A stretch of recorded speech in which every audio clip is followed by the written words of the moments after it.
Hello everyone and welcome to Sparrows End. Please ignore any banging you can hear in the background. My neighbour is doing something to his kitchen. I, however, am going to go outside because it is the first full day of really hot, really lovely sunny weather. I have finished my work. It's about midday, I think, or just after midday. So I thought you might like to join me for a full afternoon of home and garden adventures. What I'm going to be doing first of all though is making myself a lovely lunch based on some leftover Spanish omelette that we had for dinner yesterday. And then I'm going to fill up my flask and head over to the allotment and see what kind of state it's in, but also maybe do a little bit of weeding over there as well.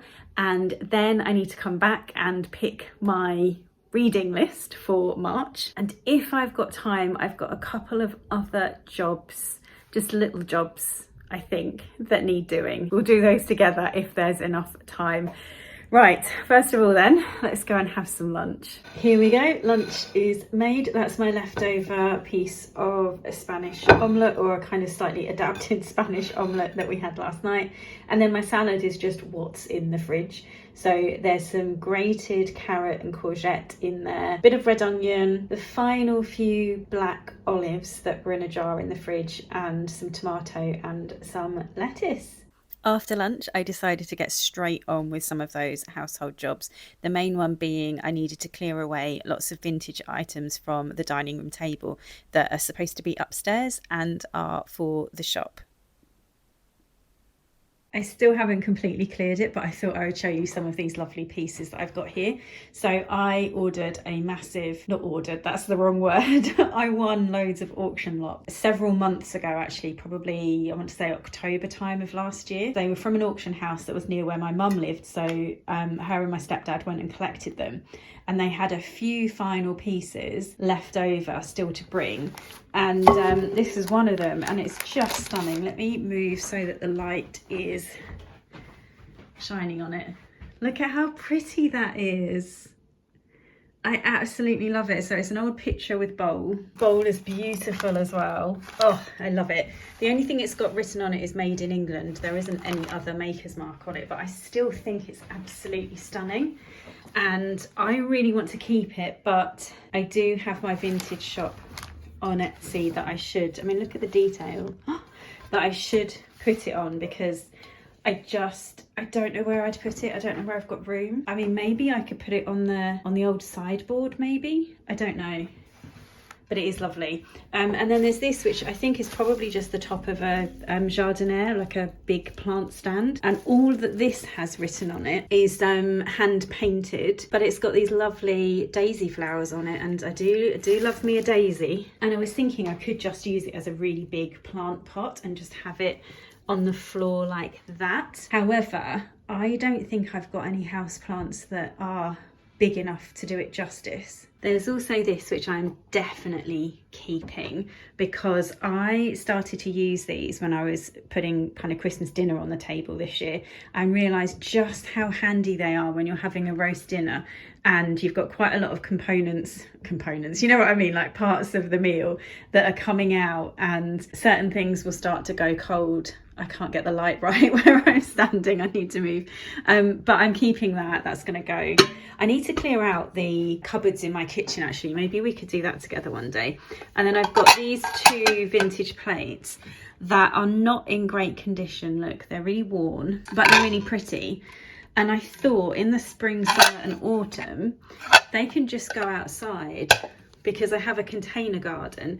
And actually, if I stood some of the pots on these old vintage plates, that might look quite pretty, I was thinking. So yes, I just need to get all of this stuff upstairs into the spare room where I basically kind of like run my shop from, and then I can come back down and I can just have a quick look through my flower seeds and see if I've got anything that I can direct sow at the allotment. Right, so I have got my tea brewing in my flask in the kitchen at the moment. I've just realised that this is such horrible lighting for the hollows under my eyes. Oh my goodness. Anyway, I am quite tired at the moment. I haven't bought any flower seeds this year apart from 3 packets of sweet peas, which I've sown, and they're on the table in front of me. And then my mum got me some seeds as part of my birthday present, and one of them was a packet of delphiniums. So delphiniums are a bit pernickety as far as I'm concerned. They will have to be grown under cover. I've also got some dahlia seeds that I've kept from previous years. I'll probably sow those under cover. I've got some antirrhinum. Again, these are all ones that I will be growing under cover. Oh, let me see. I've got some cosmos seed that I have saved. Now, cosmos can successfully self-seed if you have the right conditions.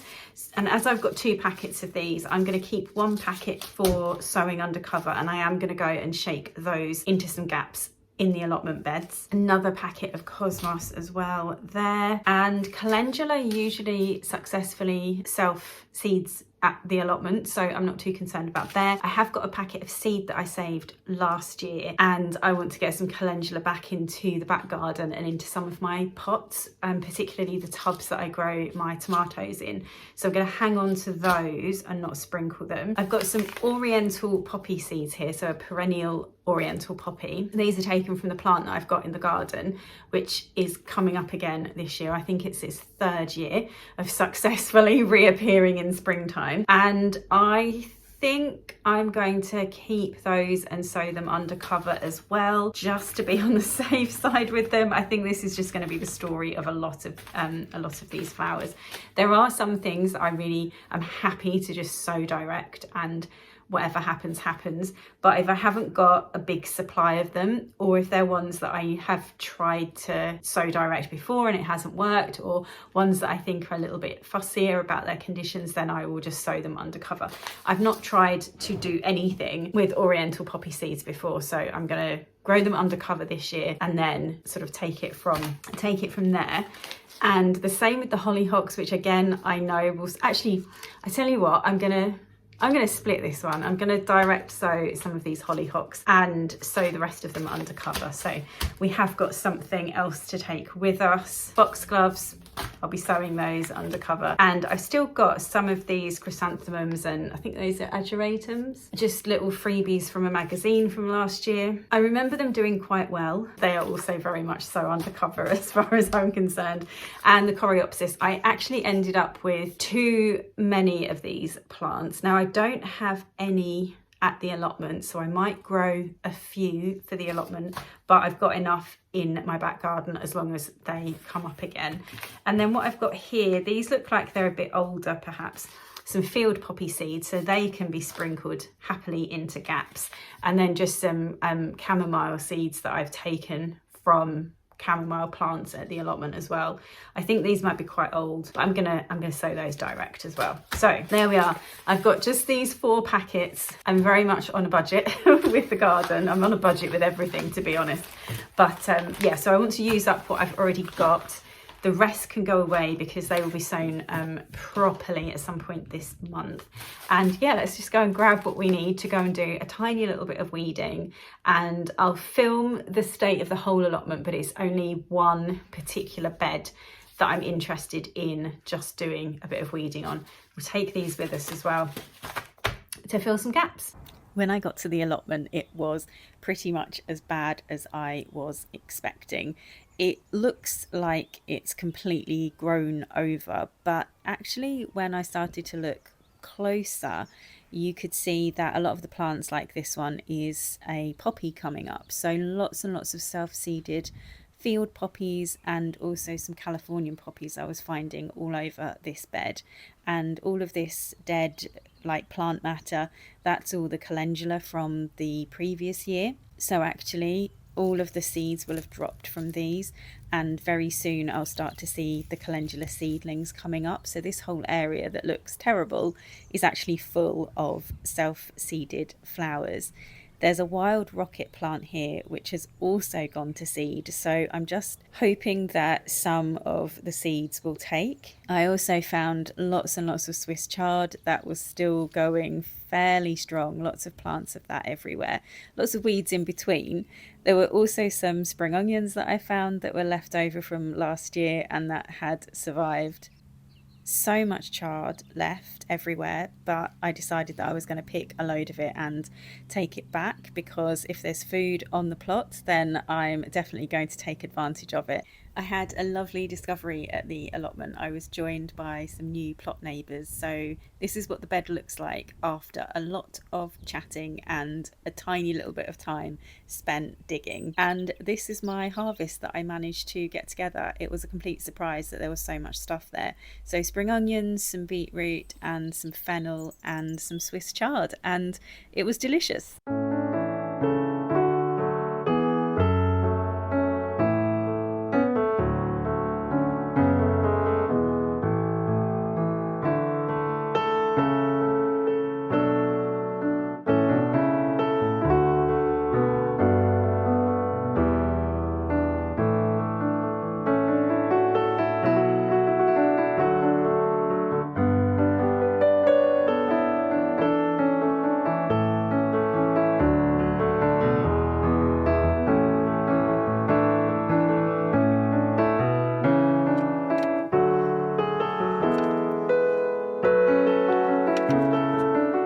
Right, I have chosen my books for March and I've kind of overchosen. I think this is very typical. I always end up picking more than I can actually read. Although this is not the worst I've ever been. So I will typically read 4 to 6 books in a month. That's fiction books. Non-fiction books, I just sort of have almost like a constant stream of those on the go all the time, because depending on what topic I feel like reading, I'll sit down and read a few chapters of something. Sometimes I'll pick it up again later on in the week or the following month, and then other times I'll have read a chunk, I'll put it back on the shelves, and then I'll pick it up again at a later date, which is something that I've done with one of the books that I'm about to show you. Let's talk about the fiction books first. So I am in the middle of reading this one. I've probably read about a quarter of it. This is The List of Suspicious Things, and so far I'm really enjoying it. I am still not sure whether it's actually YA fiction or adult fiction. I think it's almost like a crossover, and I say that because the main protagonist, the main character, is in her teens, and it's set in the late 70s during the time of the Yorkshire Ripper, and it's about a girl whose family want to move away from the area for various reasons, but the Yorkshire Ripper seems to be almost like the tipping point that's pushing them to move. There's all sorts of interesting things about her family setup that are starting to be revealed in the book, but she desperately doesn't want to leave her best friend, leave the area, so she decides that she's going to, along with her best friend, her reluctant best friend, they are going to investigate and try and work out who the Yorkshire Ripper is, hence their list of suspicious things. She starts keeping in a notebook all of the weird and wonderful things that she notices in her local area, her neighbourhood, you know, the man that works at the corner shop. All sorts of different characters are starting to come into it. What you end up with is like this really full picture of the lives of the people in the local area, set against the backdrop of how disconcerting at best, frightening at worst, it was living in, you know, Yorkshire during the time of the Ripper. And it's very deftly done so far. It's not a true crime book or anything like that, but the influence that that particular crime or criminal case has on the local area is woven into it really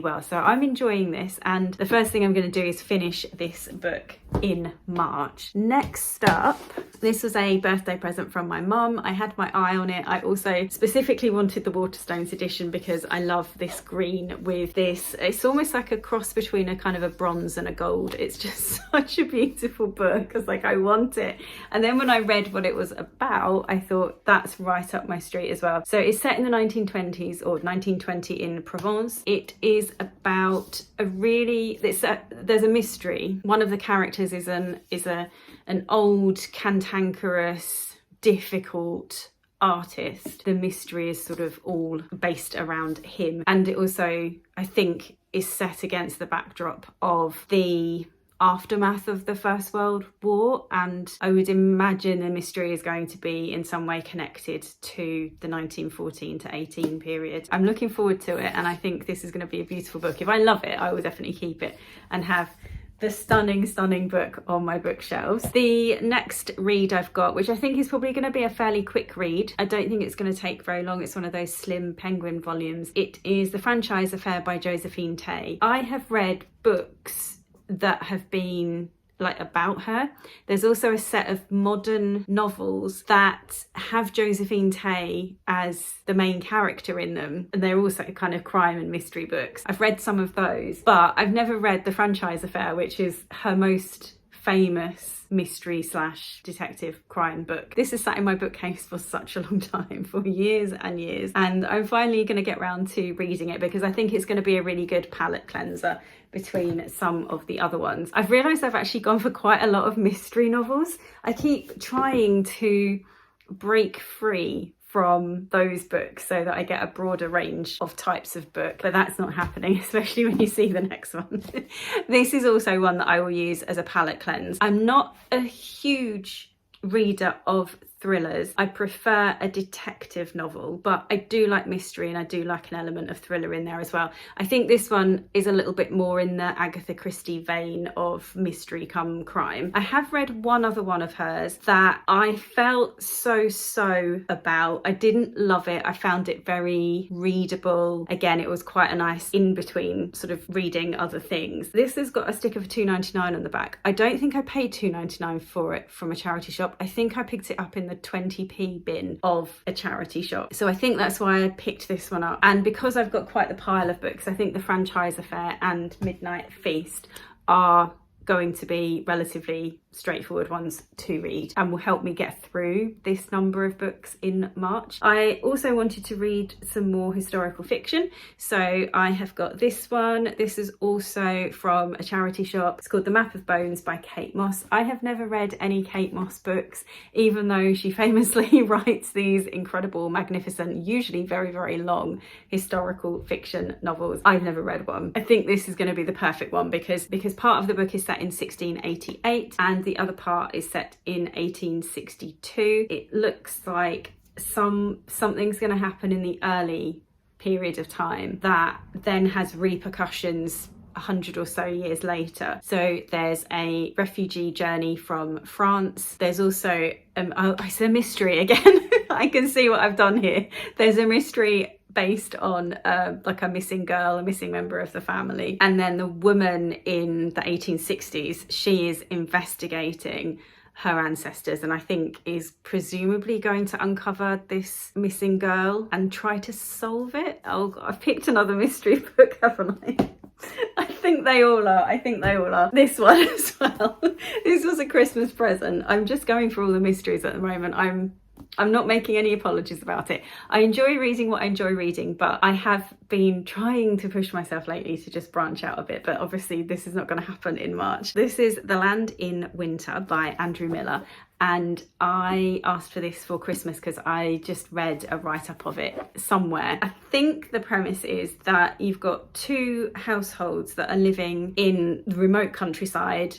They get snowed in during one particularly heavy winter. Either one of them, I don't know if the doctor is one, it belongs to one of the households or whether he's a separate character, but he's doing his rounds during this like snowed in period. Somehow, and I don't quite know what the catalyst is, somehow family secrets start to come to the surface. At least that's what I remember from what I read and what the blurb on the back seems to indicate. But it just sounded really intriguing, and I love books where characters are put into difficult situations and situations where they are isolated, and so you get quite, it's like having almost like an episode of a TV show that's like a double hander and it's just two people and you know you're not going to get interference from other characters coming in. It feels like it's going to be a bit like that, as in there's not going to be a big number of characters, there's not going to be lots of different scenes and locations within the book, and I think you have to write really well to make that work. It's got to be really tight,